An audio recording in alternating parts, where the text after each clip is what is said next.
So I'm an agricultural economist by training, and my field of research has been all in international agricultural research, focused first on rice policy in West Africa. Why should countries be investing in rice research and trying to improve their production?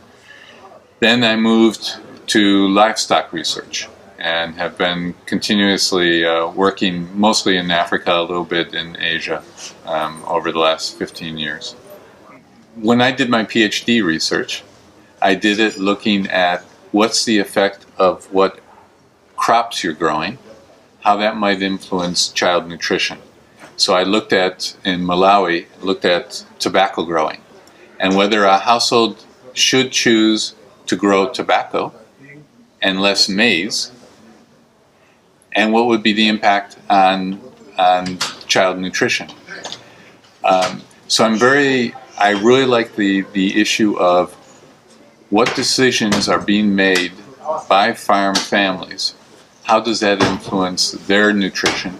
How does that influence the nutrition in the community? And so a lot of my work has been focused on how do you improve the ability of smallholder families, low-income families, in order to improve their well-being. How do they better use their agricultural resources? What's the right strategy? What's the smart strategy? And right now, it's ad hoc. It's just random what they do. It's determined by the market.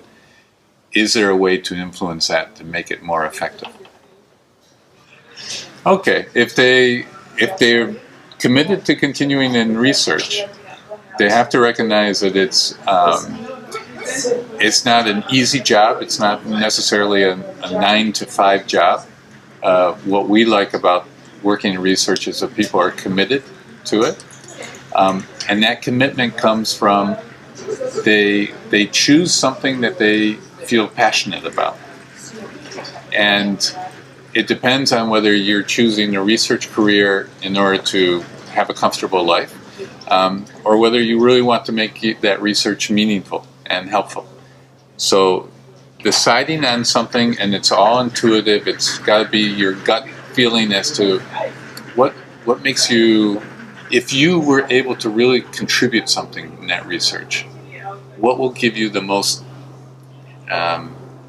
adrenaline? What will make you most excited about actually achieving something? And then go with it.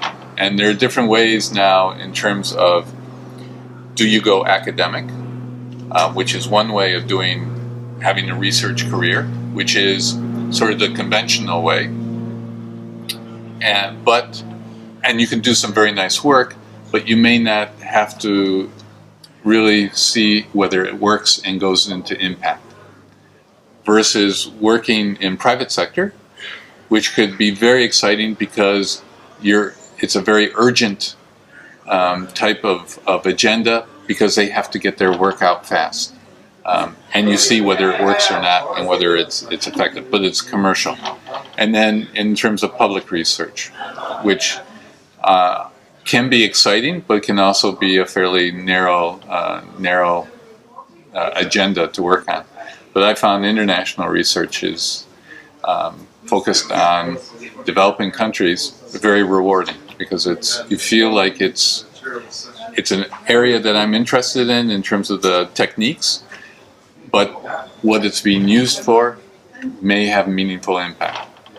In my case, I did Chinese studies as an undergraduate, and I thought I was going to go on for Chinese studies and literature, study of Chinese literature, and as a good student should do, I took a break and did some teaching, went to Africa, and I realized in Africa that I didn't understand how the economy was working, and why isn't it that it wasn't progressing very, very quickly. And that gave me the push to go back to study economics and then to get into international research. As soon as I started down that road, I knew what I wanted to do. And I've never looked back. The frustration is that we have some good ideas, and we do little bits and pieces of research, but it doesn't go viral. It doesn't have big impact because we don't take it all the way to making it happen at a larger scale. And my dream is that we actually, in my program, that we actually get to a way of doing business that gets to impact and makes our research add up and get used. We have bits and pieces that get used, but it could be so much more effective if it was better organized the way we do our research. So that's my dream.